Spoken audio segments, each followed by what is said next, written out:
subscribe, like, and share. Terima kasih. Bismillahirrahmanirrahim. Alhamdulillahi rabbil alamin. Wassalatu wassalamu ala ashrafil anbiya'i wal mursalin wa ala alihi wa ashabihil mujahidin at-tahirin, amma ba'du. Saudara-saudara kaum muslimin rahimakumullah. Pada dasarnya agama adalah aturan. Orang yang beragama adalah orang yang hidup memakai aturan. Berbeda dengan undang-undang hukum pada umumnya, maka aturan agama ini tidak hanya berisi perintah dan larangan. Ia di samping berisi perintah juga berisi anjuran, pembolehan, pencelaan, dan larangan. Dalam bahasa yang lebih dikenal, perintah adalah sesuatu yang apabila dilaksanakan beroleh pahala, sedang apabila ditinggalkan mendapat sanksi dosa. Amalan semacam ini dinamakan amalan yang wajib. Sedangkan anjuran, sesuatu yang apabila kita kerjakan beroleh pahala, apabila kita tinggalkan tidak beroleh dosa.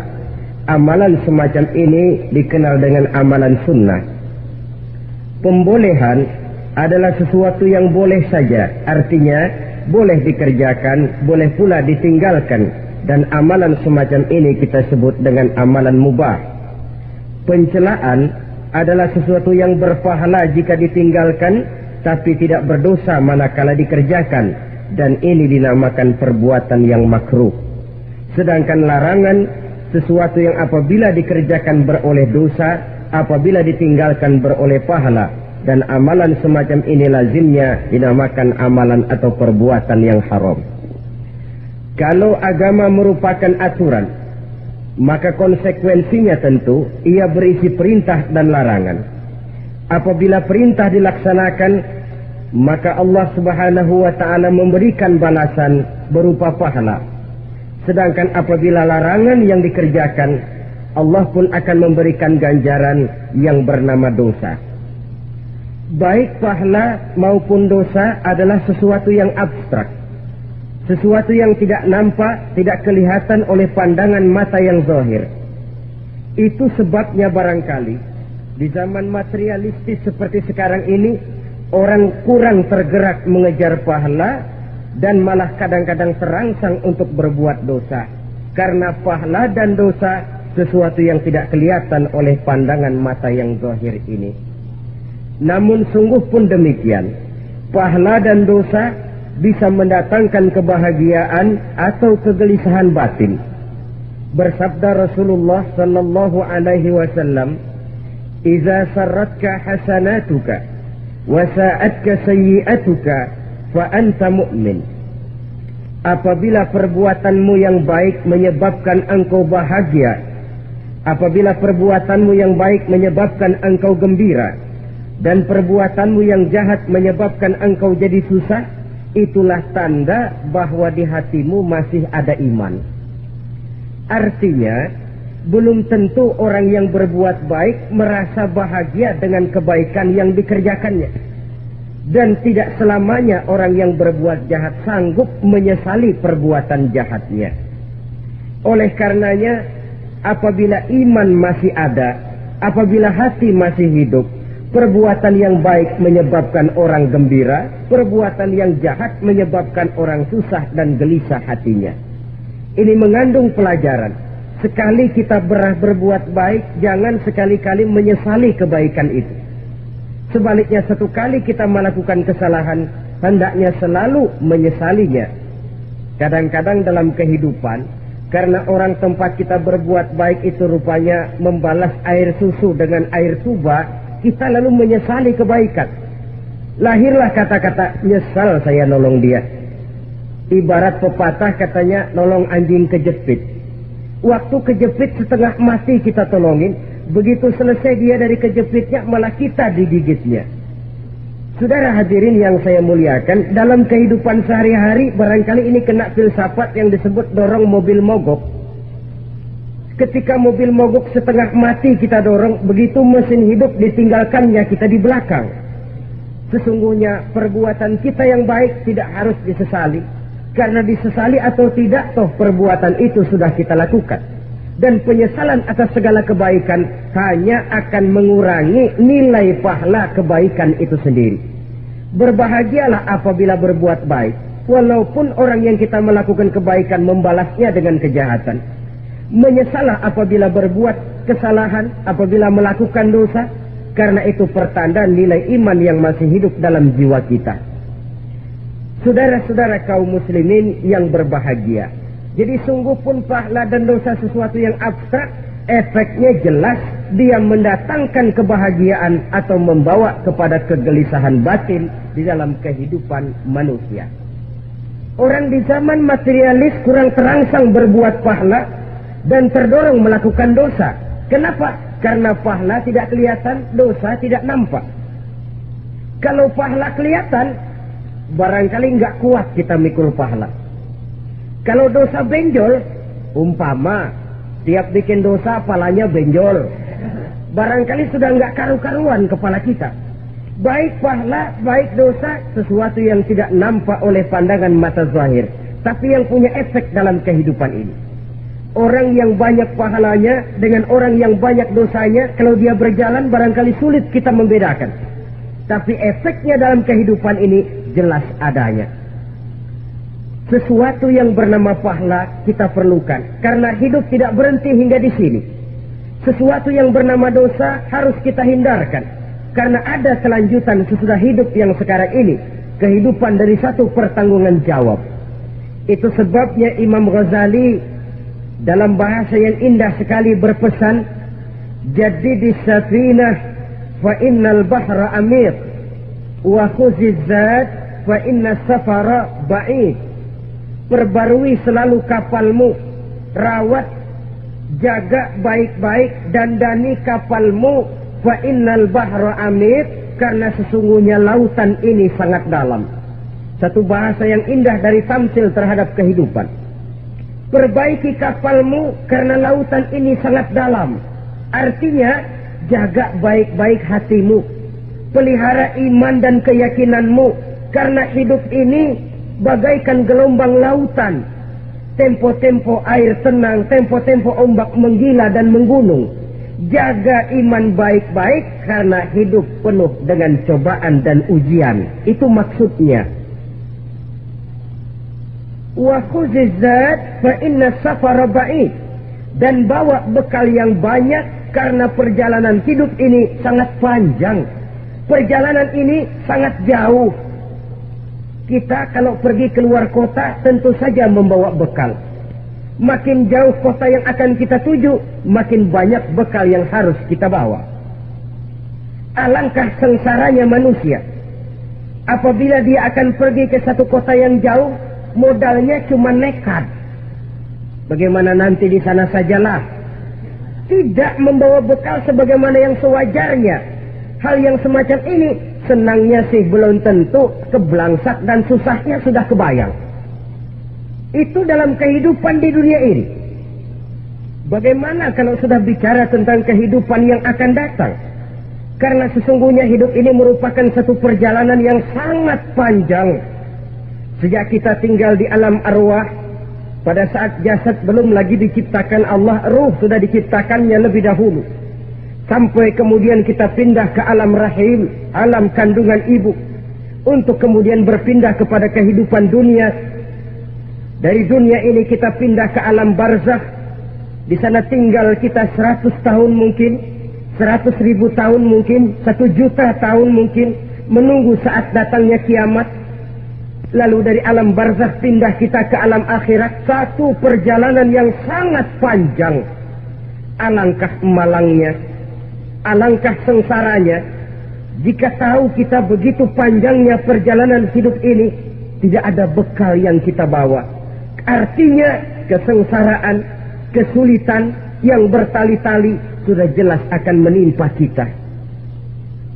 Kalau pergi kita keluar kota membawa bekal uang, membawa bekal makanan, apa bekal yang mesti kita bawa apabila kita kembali ke alam barzakh, kembali ke alam kubur, berkumpul di padang mahsyar di akhirat nanti? Nasi yang mau kita bawa, uang yang mau kita bawa, tentu tidak lagi.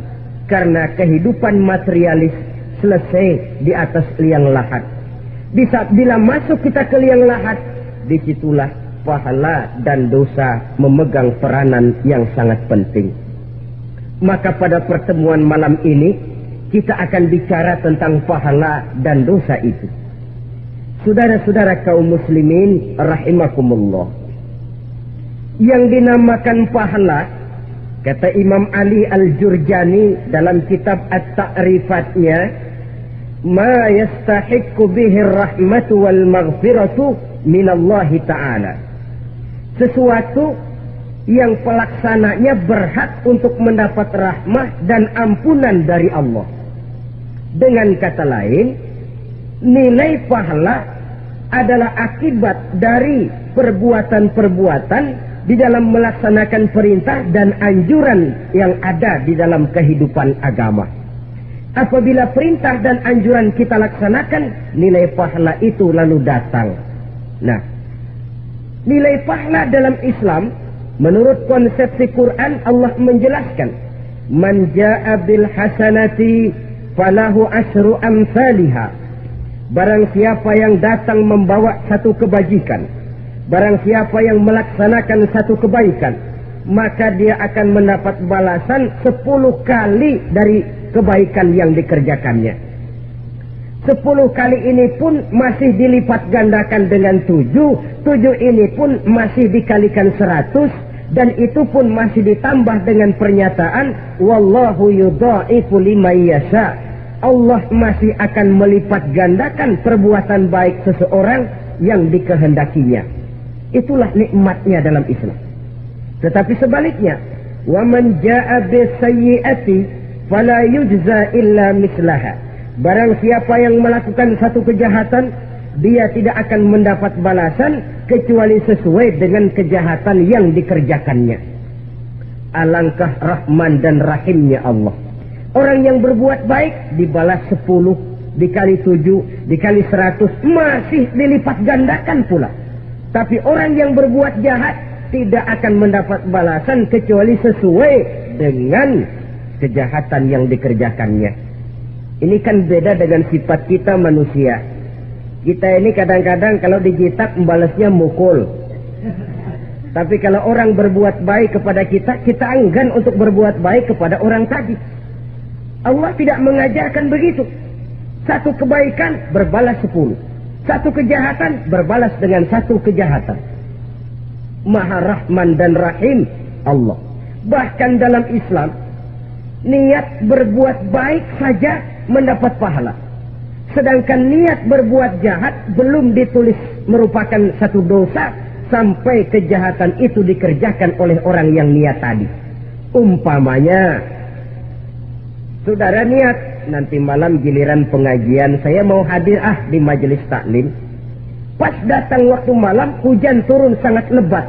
Saudara berhalangan datang ke majelis taklim, saudara sudah mendapat pahala niat. Tapi saudara niat, nanti malam kalau turun hujan, saya mau bongkar rumahnya si fulan, saya mau curi seluruh harta bendanya. Ternyata malam saudara tidak mengerjakan perbuatan itu belum ditulis dosa sampai perbuatan itu benar-benar dikerjakan.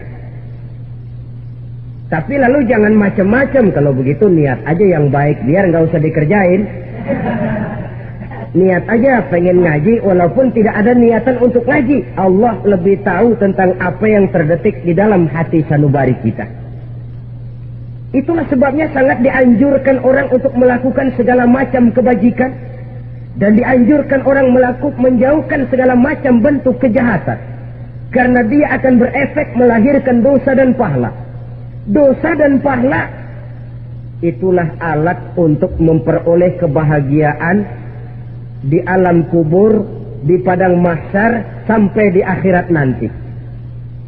Di dunia ini mungkin segalanya bisa kita beli dengan yang namanya uang.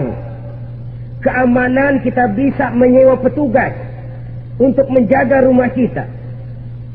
Kendaraan yang mewah bisa kita beli. Udara yang sejuk bisa kita ciptakan. Siapa banyak uang, dia raja. Mungkin itu di dunia. Tapi bisa apa uang kalau kita sudah masuk ke alam kubur? Bisakah munkar nakir kita sogok? Udah karkir, jangan nanya nih, cepet. Bisakah malaikat azab menyingkir dengan uang semir?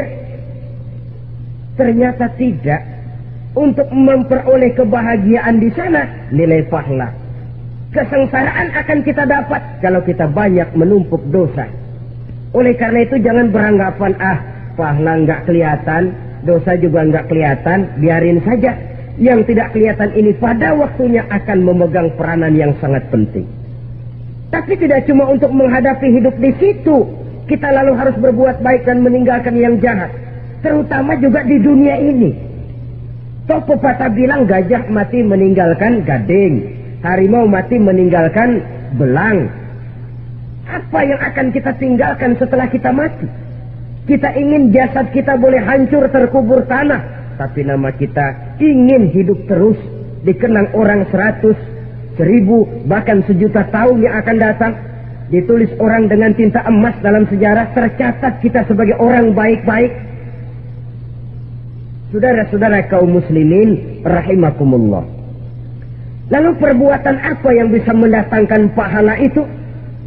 Saudara-saudara, semua perbuatan yang diperintah dan dianjurkan oleh Allah, yang dikerjakan dengan ikhlas hanya untuk mencapai ridho Allah, mendatangkan pahala. Kadang-kadang menurut pendapat kita remeh, tapi nilainya di sisi Allah besar. Itu pahala. Menghitung pahala itu hak prerogatif Allah. Perbuatan yang ringan Allah mau berikan ganjaran yang besar, itu urusan Allah. Misalnya, kata Nabi, la tahqiranna minal ma'rufi syai'an. Jangan kamu menganggap remeh perbuatan baik walaupun kecil. Jangan merasa sulit melakukan perbuatan yang mengandung pahala. Bertemu dengan teman, muka kita cerah, berpahala. Menyingkirkan duri di jalanan, berpahala. Menolong orang yang sesat, memberitahu orang yang bertanya, berpahala. Tidak sulit kalau kita mau. Yang diperintah dan dianjurkan oleh agama, itu perbuatan yang mengandung nilai-nilai pahala. Masalahnya cuma tinggal mau atau tidak, dan dikerjakan dengan ikhlas. Bertemu teman, mukanya cerah, pahala. Menyingkirkan duri di jalanan, pahala. Sedekah, pahala. Tidak berupa perbuatan, bisa berupa ucapan. Misalnya bersolawat, pahala. Bertasbih dan bertahmid, pahala. Kata Nabi, kalimatani khafifatani 'alal lisan, tsaqilatani fil mizan. Ada dua kalimat yang enteng di lidah tapi berat di timbangan akhirat nanti. Apa itu? Subhanallah walhamdulillah. Itu kan amalan yang ringan, perbuatan yang mudah saja, tapi nilainya demikian besar dalam pandangan Allah. Jadi pendeknya, perbuatan yang bernilai pahala adalah perintah dan anjuran agama yang dilaksanakan dengan ikhlas semata-mata untuk mencapai ridho Allah, itu mengandung pahala. Niat dasarnya itu harus karena Allah. Landasannya harus karena ikhlas. Bukan cuma sekedar basa-basi. Tidak karena ingin dipuji orang. Tidak karena mengharap tanda jasa. Tapi ikhlas semata-mata. Dari perbuatan yang paling kecil dan mudah sekali, sampai kepada amalan-amalan yang besar dan memerlukan biaya yang besar. Seperti melaksanakan ibadah haji, seperti jihad fi sabilillah, membangun masjid, membangun pondok-pondok pesantren, membangun pusat-pusat kesehatan, membangun jalan-jalan umum, termasuk menjaga keamanan. Jangan dikira loh, sistem link umpamanya, menjaga keamanan kampung tidak berpahala. Kalau diniatkan ibadah, menjaga ketenangan warga supaya mereka tekun ibadah, ikhlas karena Allah, itu juga bernilai ibadah. Keluar kita dari rumah, pergi pagi, pulang sore, peras keringat, banting tulang cari nafkah. buat menghidupi anak istri kita, kalau diniatkan ibadah, melaksanakan kewajiban sebagai kepala rumah tangga, membantu orang tua sebagai anak, itu juga perbuatan-perbuatan yang mengandung pahala. Yang terbaik sesuai dengan bidang kehidupan kita. Ada orang yang dinamakan abid, ahli ibadah, pahala yang paling baik bagi dia banyak-banyak tahajud, sembahyang malam, wirid, zikir, tasbih. Ada yang dinamakan orang alim, pahala yang paling baik buat orang macam ini mengajar, menyebarkan ilmu, mendakwahkan Islam. Ada yang disebut wali, pejabat pemerintah, petugas. Amalan pahala yang paling baik buat orang semacam ini melayani masyarakat, bekerja di bidangnya sesuai dengan profesinya. Saudara hadirin yang saya hormati, jadi dengan demikian perbuatan-perbuatan yang mengandung nilai-nilai pahala ini bisa perbuatan yang menurut kita kecil namun punya nilai besar, apalagi perbuatan besar dengan biaya yang besar, tentu makin besar juga pahala yang disediakan oleh Allah Subhanahu wa taala. Oleh karenanya, kalau kita bercermin dari ayat Quran, hidup ini kesempatan untuk berbuat baik. Huwallazi khalaqal mauta wal hayata liyabluwakum ayyukum ahsanu amala. Dialah Allah, Tuhan yang telah memberikan hidup dan mati kepadamu untuk menguji kamu, siapa di antara kamu yang paling baik amal perbuatannya. Jadi tidak saya rinci, tapi cukuplah satu penjelasan global. Perbuatan yang berpahala adalah perbuatan melaksanakan perintah Allah atau anjuran Allah dengan dasar ikhlas, dengan tujuan untuk mencapai ridho Allah semata-mata. Lalu apa perbuatan yang mengakibatkan dosa itu? Saudara-saudara, dosa lahir akibat melakukan larangan Allah atau mengerjakan yang dicelaknya. Nah, para ulama ada yang membagi dosa itu menjadi dua bagian. Ada dosa-dosa kecil, ada dosa-dosa besar. Tetapi sebenarnya ditinjau dari segi hakikatnya, kalau sudah melakukan satu kesalahan yang mengakibatkan dosa, jangan dilihat besar dan kecilnya, tapi kepada siapa dosa itu kita kerjakan. Sebab kalau dosa kita anggap satu yang kecil, orang akan terangsang untuk mengerjakan yang kecil-kecil saja. Sehingga dengan demikian, yang kecil pun akan menjadi besar kalau ditumpuk-tumpuk. Sedangkan yang besar bisa saja menjadi kecil kalau selalu diiringi dengan permohonan ampun kepada Allah. Itu sebabnya para ulama sufi, orang-orang tasawuf mengatakan, la saghair ma'al istimrar, wa la kabair ma'al istighfar. Tidak ada dosa yang kecil kalau dikerjakan terus-menerus. Dan tidak ada dosa yang besar kalau digempur tiap saat dengan perbuatan istighfar atau memohon ampun kepada Allah Subhanahu wa ta'ala. Cuma saja pada umumnya, karena dosa-dosa kecil itu lebih mudah taubatnya, dan ada janji Nabi, barang siapa yang meninggalkan dosa-dosa besar akan diampuni dosa-dosanya yang kecil-kecil. Oleh karena itu, pada kesempatan ini kita akan juga bicarakan apa saja yang termasuk klasifikasi dosa-dosa besar, dengan harapan kita bisa menjaga diri, menyelamatkan diri, jangan sampai terjatuh ke dalam dosa-dosa yang besar tadi. Tetapi bukan berarti kita harus terangsang melakukan dosa-dosa yang kecil. Ah, biarin kecil ini tobatnya gampang. Ah, dosa kelas teri. Ah, dosa itu kan tidak kelihatan. Lalu terangsang melakukan perbuatan dosa-dosa walaupun kecil, kalau berlarut terus-menerus dia akan tumbuh menjadi dosa yang besar. Oleh karenanya jangan sampai mengundang pengertian kalau kita membicarakan dosa-dosa yang besar lalu terangsang melakukan dosa-dosa yang kecil, karena bagaimanapun juga dosa kecil dan dosa besar sama dalam arti kepada Allah kita melakukan kesalahan. Dan dosa yang kecil pun kalau bertumpuk, dia akan menjadi banyak. Saudara-saudara kaum muslimin rahimakumullah, ada beberapa jenis dosa-dosa besar. Jenis yang pertama, asyirku billah, syirik atau menyekutukan Allah. Dari sekian deretan dosa-dosa besar, syirik ini merupakan bapak moyangnya dosa. Dedengkotnya dosa itu syirik, menyekutukan Allah. Bahkan dosa yang lain Allah masih mau mengampuni. Tapi kalau sudah syirik, menyekutukan Allah, itu sudah satu dosa yang tidak berampun sama sekali. Oleh karena itu tepat pesan Imam Ghazali tadi. Jadi di safinah fa innal bahra amin. Jaga iman, pelihara akidah, dandani kapal. Karena hidup ini gelombang lautan sangat dalam, hidup banyak cobaan.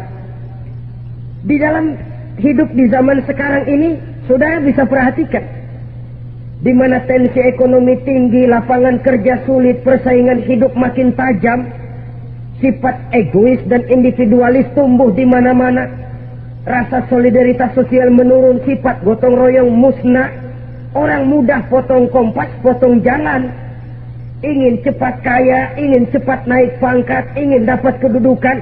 Kadang-kadang akidah pun terjual, akidah pun musnah, jatuh ke jurang syirik pun tidak jadi soal. Itu yang kita khawatirkan. Kalau dosa-dosa yang lain Allah masih mau mengampuni, tapi kalau sudah jatuh kepada syirik, Allah sama sekali tidak akan memberikan ampun. Dalam kaitan dengan ini barangkali tepat sinyalemen Imam Ali itu. Andai kata kemiskinan merupakan satu kepribadian, saya akan membunuhnya lebih dahulu.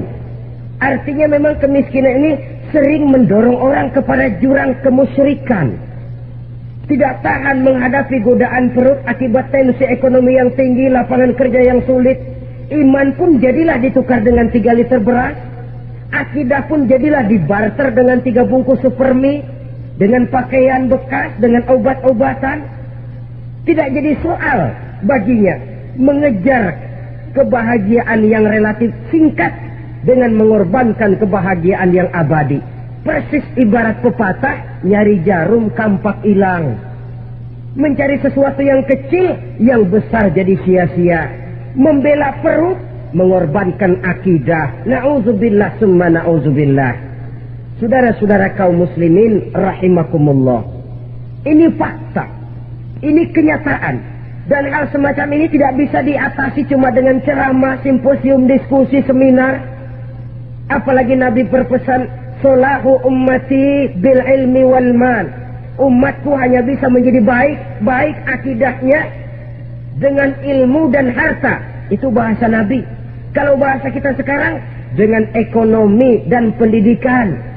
Ilmu, pendidikan, ekonomi, harta. Tanpa itu, sangat besar kemungkinan kita bisa menjual akidah terjerumus di lembah kemusyrikan. Maka terutama kepada saudara-saudara saya, muslimin yang terpencil jauh dari kota-kota besar, yang kadang dalam kehidupan seharinya imannya sering digoda oleh supermi, akidahnya sering ditantang oleh pembagian beras, pakaian-pakaian bekas, obat-obatan dan sebagainya. Jaga dan bentengi akidah kita. Lebih baik nyawa berpisah dari badan, asal iman jangan berpisah dari hati.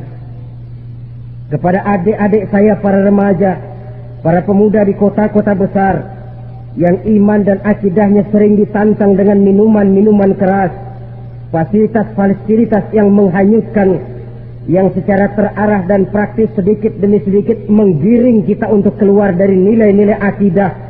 Hati-hati, jaga baik-baik, sebab intan paling mahal, mutiara paling berharga, tidak lain nilai iman ini. Tergelincir kita daripadanya, jatuh ke lembah kemusyrikan, jatuh ke satu dosa yang teramat besar, yang Allah tidak akan pernah memberikan ampun lagi. Ini dosa besar yang pertama. Yang kedua, qatlun nafsi illa bilhaq. Membunuh orang tanpa alasan yang benar. Di zaman kesulitan ekonomi kadang-kadang orang mudah nekat.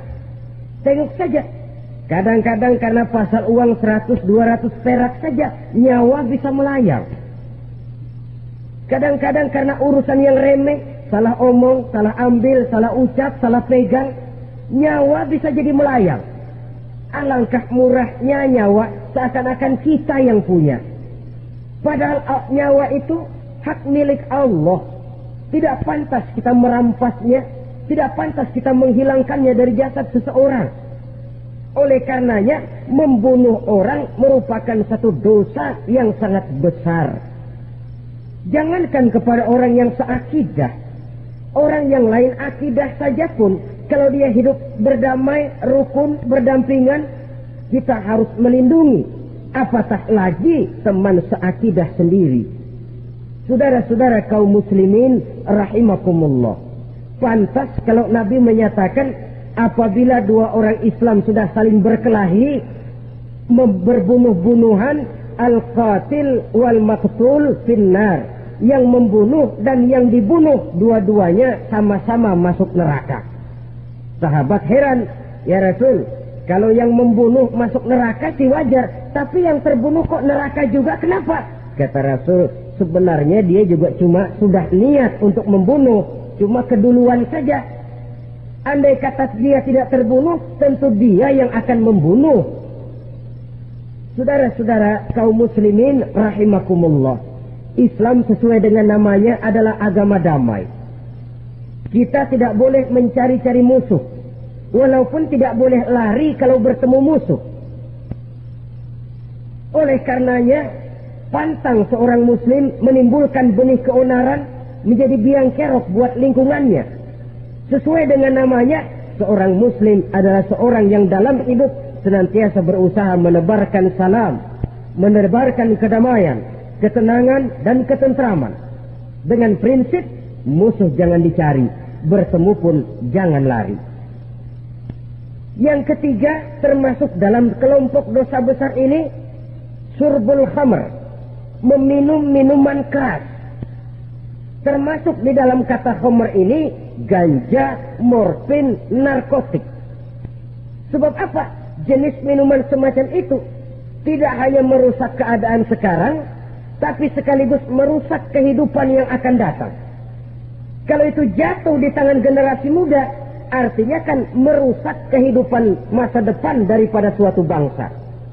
Karena apa? Remaja dan pemuda merupakan bentuk miniatur daripada kehidupan bangsa. Akan bagaimana warna umat Islam di Indonesia, bahkan akan bagaimana warna Indonesia 30, 40, 50 tahun yang akan datang, remaja sekarang jawabannya.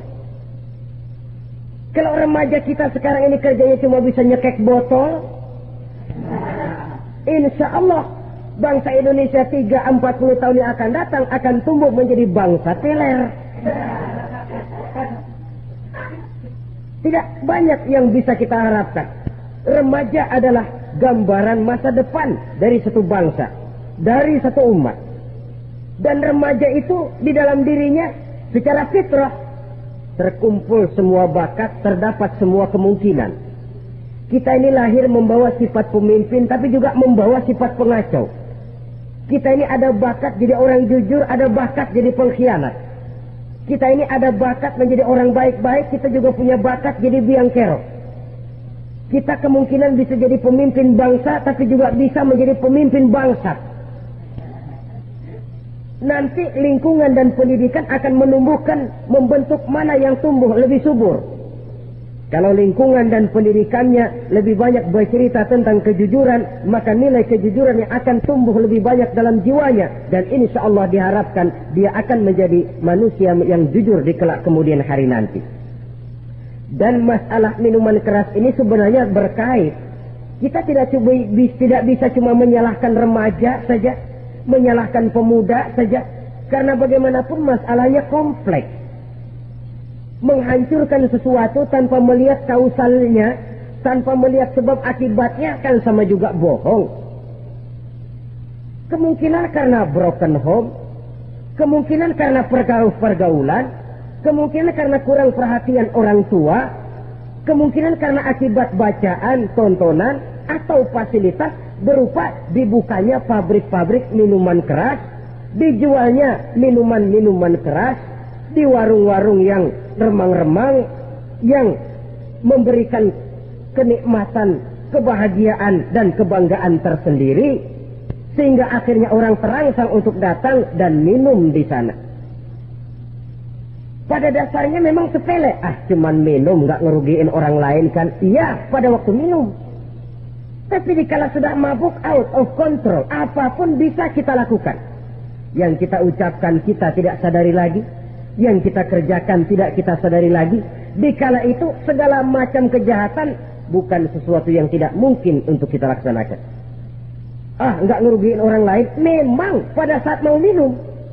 Tapi begitu minum, mabuk, kita bisa merugikan orang lain. Setidaknya merugikan diri sendiri.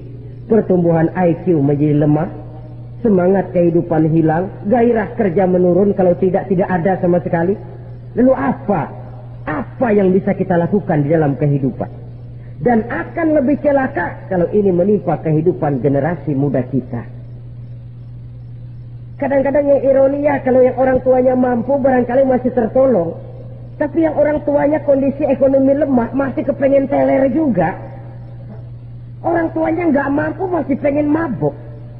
Dari ganja, morfin nggak dapat, akhirnya kaleng cas diisepin. Yang penting kan bisa teler, mendatangkan satu kebahagiaan tersendiri. Itu sebabnya memang satu kejahatan menurut teori polisi ya hanya bisa terjadi karena faktor N dan K, niat dan kesempatan. Niat ada, kesempatan ada, jadi orang jahat. Kurang salah satunya, biasanya kejahatan terbendung. Niat ada, kesempatan tidak ada, sulit berbuat jahat. Kesempatan ada, niat tidak ada, tidak mungkin orang jahat. Tapi yang paling dominan sebenarnya niat. Kalau niat sudah kuat, kesempatan bisa dicari. Kesempatan bisa diciptakan. Biar hansip nongkrong, ditungguin lengahnya. Iya, biarin.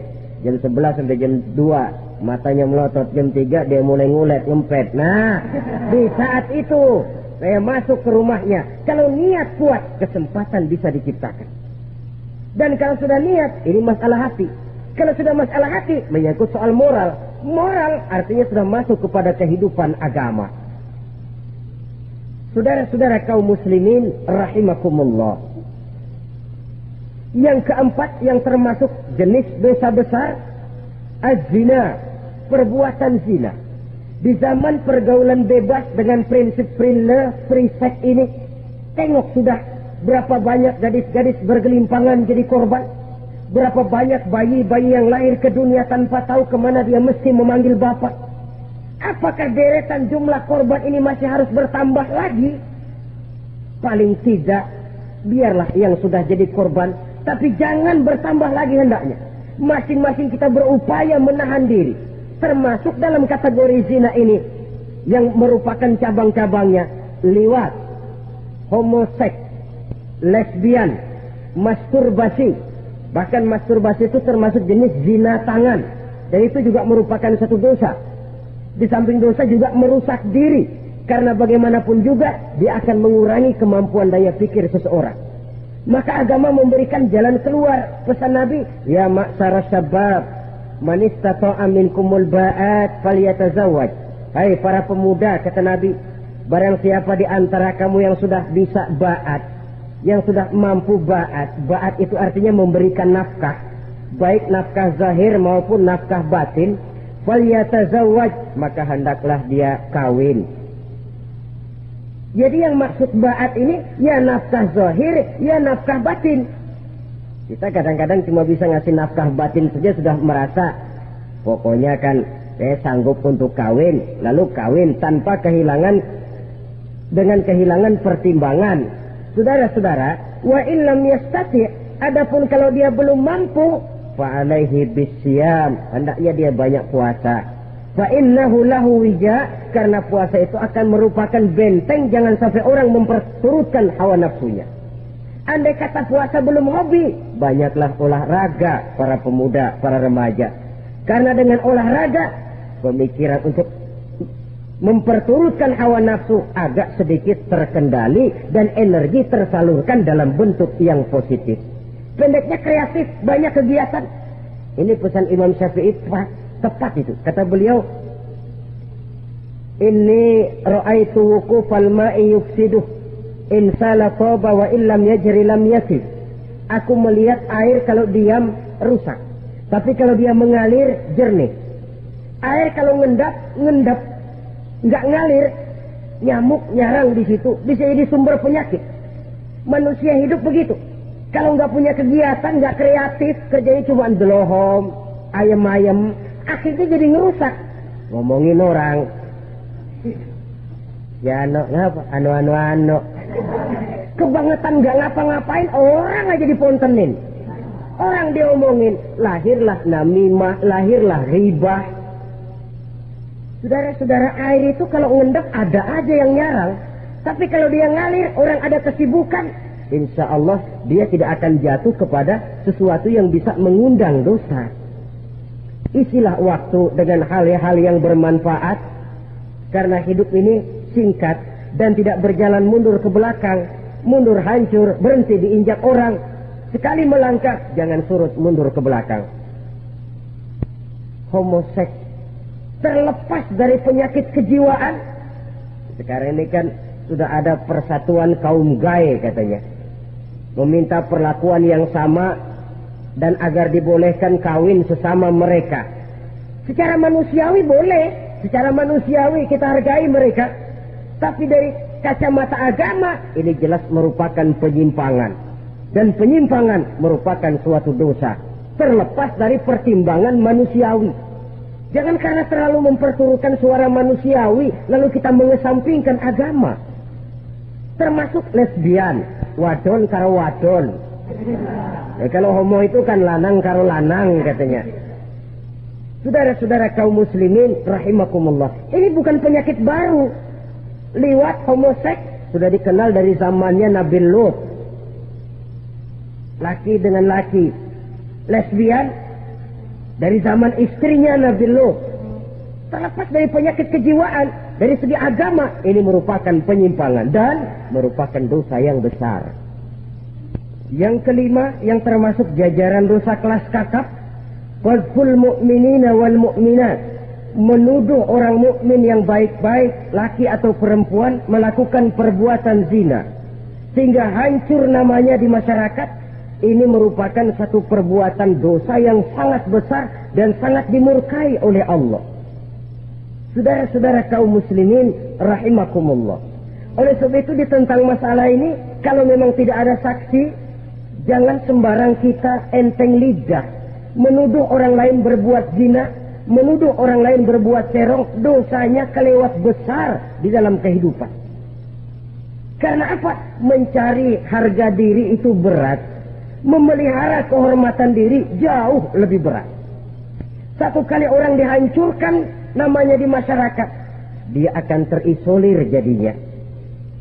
Oleh karenanya berlindung kita kepada Allah, jangan sampailah dihinggapi oleh sifat ini. Karena sentimen kita kepada seseorang, karena hasad kita kepada seseorang, tidak senang melihat orang lain lebih maju, lalu lidah ini seenaknya saja mengucapkan kata. Padahal sanksi dan resikonya sangat besar. Yang kita tuduh barangkali mendapat pahala dari Allah. Kita sendiri yang menuduh tanpa saksi, tanpa alasan yang benar, mendapat dosa yang sangat besar. Saudara-saudara, memang kadang-kadang aneh dalam hidup ini. Seorang pelacur biasanya bisa menjaga mulutnya di masyarakat. Kata-katanya baik, sopan. Kenapa? Karena mulut yang satu sudah tidak terjaga.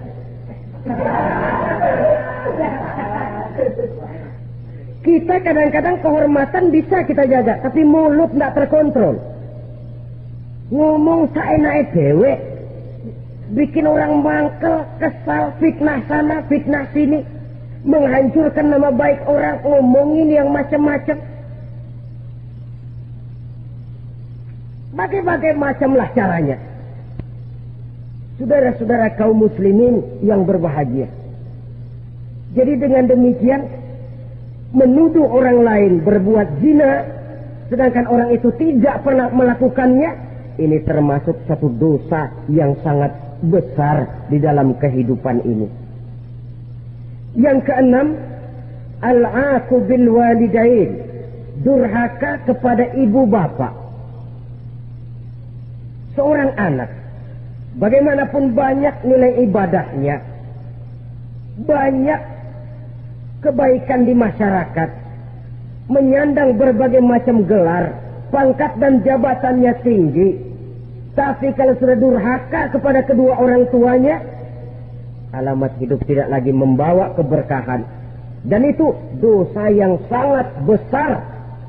Sampai Nabi sabdakan, ridho Allah ada di dalam keridhaan ibu bapak, murka Allah pun ada di dalam kemurkaan ibu dan bapak. Walaupun belum tentu setiap kita orang tua, tapi yang jelas setiap kita adalah anak. Dan setiap anak punya ibu dan bapak. Jangan sampai kacang lupa kepada kulitnya. Saudara-saudara kaum muslimin rahimakumullah, durhaka kepada ibu bapak merupakan perbuatan yang sangat dimurkai oleh Allah. Apalagi ibu yang telah melahirkan kita, bahkan mengandung kita. Begitu juga bapak yang telah berusaha peras keringat banting tulang untuk mengasuh membesarkan kita. Tidak ada perbuatan baik yang kita lakukan untuk bisa menebus kebaikan daripada ibu dan bapak kita. Setidaknya kalau belum bisa berbuat baik kepadanya, kepada keduanya, janganlah menyakiti hati keduanya. Itu saja dulu yang harus dijaga. Kadang-kadang sudah berbuat baik enggak, nyakitin melulu. Sudah nyenangin belum bisa, saban sehari nyakitin saja. Padahal kedua orang tua itu doanya manjur, sebagaimana sumpahnya juga bisa jadi kenyataan. Dan sering bahkan menjadi kenyataan. Sampai ibu bapak sudah wafat, sudah meninggal sekalipun, kewajiban berbakti masih harus terus dilakukan oleh seorang anak. Lalu yang ketujuh, at-tawalli yaumaz zahfi, berpaling pada hari pertempuran. Orang sedang sibuk-sibuk menghadapi musuh, maksudnya berjuang membela agama ini, dia lari menyelamatkan diri. Pengecut, mental munafik. Ayo, kalau demi agama, mari kita maju ke depan. Allahu Akbar. Yang besar Allah, yang lain kecil semua. Maju. Orang lain maju serentak, dia mundur jauh ke belakang. Mental munafik, mental calo, istilah sekarang ini. Oh, itu calo, mental calo. Tuhan gedek banget itu. Coba ya, kalau itu paling sibuk nyuruh penumpang naik. Tapi sementara penumpang naik sampai ke tempat tujuan masing-masing, calonnya nggak kemana-mana, diem aja di situ. Cuma orang aja disuruh naik. Dan saudara, kerja bakti, orang turun ke comberan, dia naik ke tempat tidur.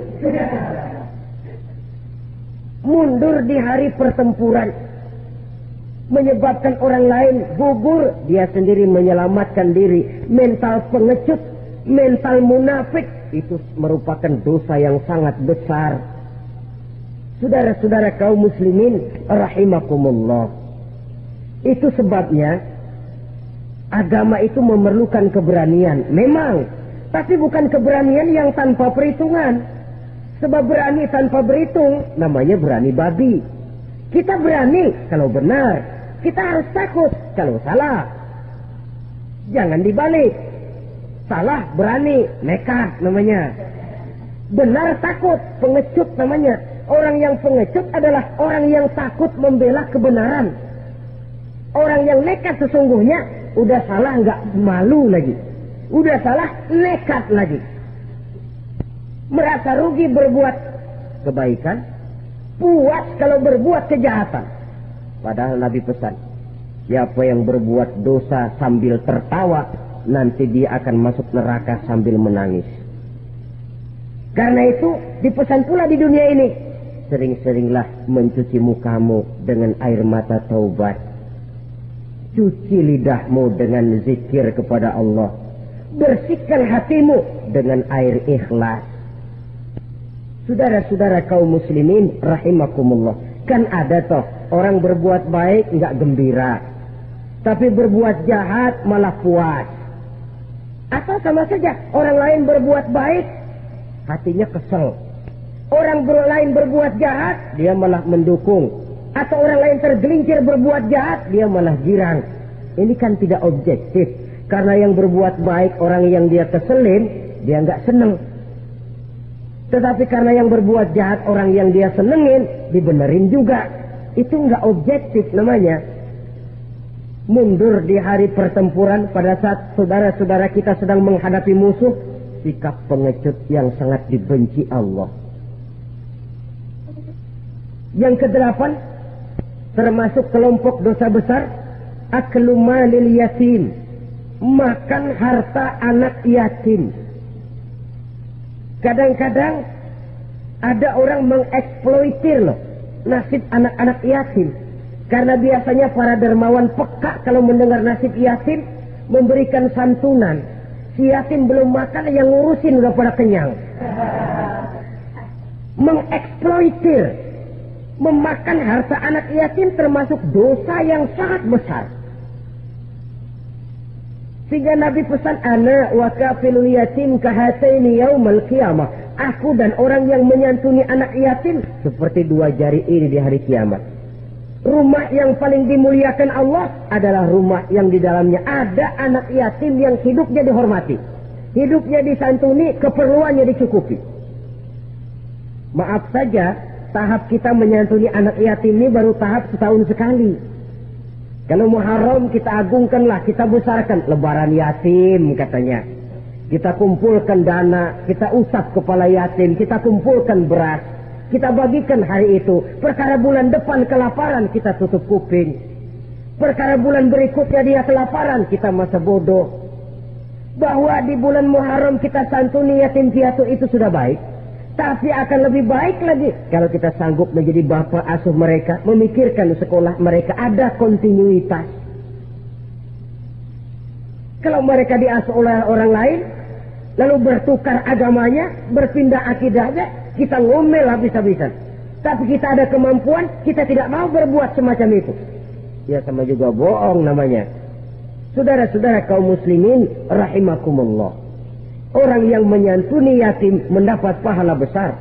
Tapi orang yang mengkorup harta anak yatim, dosanya juga sangat besar. Berhati-hatilah kalau kita diberikan kepercayaan oleh masyarakat untuk mengurus anak-anak yatim. Karena pahalanya besar, resikonya juga besar. Yang kesembilan, syahadatuz zur, sumpah palsu. Sebab sumpah palsu ini menggunakan nama Allah untuk sesuatu yang tidak benar. Nama kita saja dibawa untuk yang tidak benar, kita jengkel.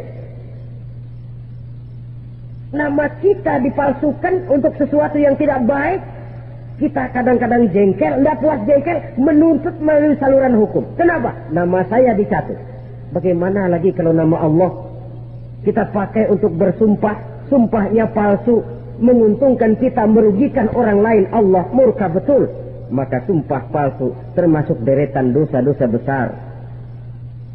Apalagi yang ke-10, aklu riba, makan riba alias renten.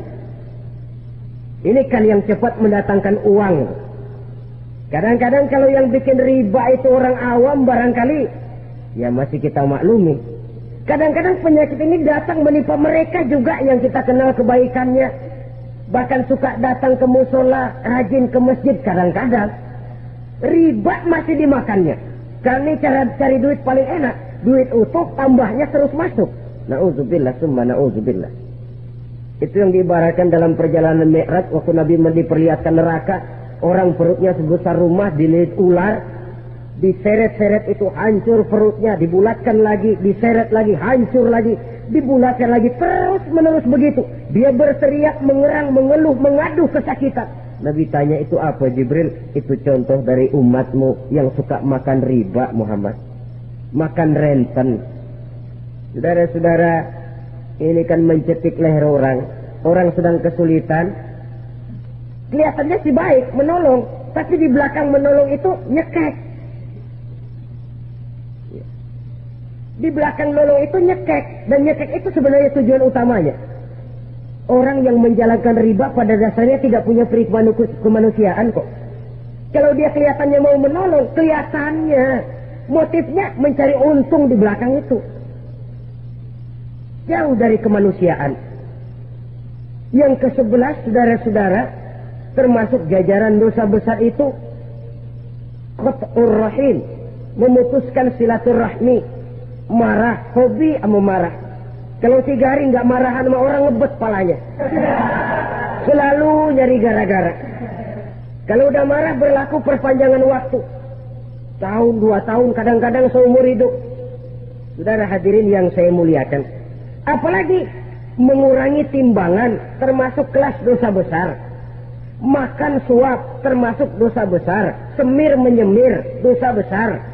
Apalagi bunuh diri. Nah, bunuh diri dosa besar. Kadang-kadang karena sulit nekat. Daripada hidup susah mendingan mati sekalian. Apa dikira kalau mati urusan selesai? Belum. Termasuk memotong anggota badan sendiri. Dosa besar. Kayak belum lama ada kesulitan ekonomi mau lebaran. Alat vitalnya dipotong. Itu berita-berita koran. Itu pun dosa besar. Nah kan badan saya sendiri. Ya badanmu sendiri. Tapi yang ciptakan Allah. Yang berikan Allah. Kenapa mesti dipotong? Karena kesulitan ekonomi alat vitalnya sendiri dipotong. Ya namanya alat vital. Kalau sudah nggak ada yang vital kan hampa hidup ini. Tapi lalu kehilangan pertimbangan. Saudara-saudara kaum muslimin, karena itu di hadapan segala macam kesulitan, jangan sampai kita kehilangan pertimbangan lalu terjatuh ke dalam dosa-dosa besar ini. Mudah-mudahan Allah selamatkan kita dari segala macam bentuk dosa besar, sehingga diampuni segala dosa yang kecil dan digerakkannya kita untuk hidup melakukan kebaikan yang membawa pahala yang sebesar-besarnya. Ini sajalah pertemuan kita saat ini. Terima kasih atas segala perhatian. Mohon maaf atas segala kekurangan. Wassalamualaikum warahmatullahi wabarakatuh.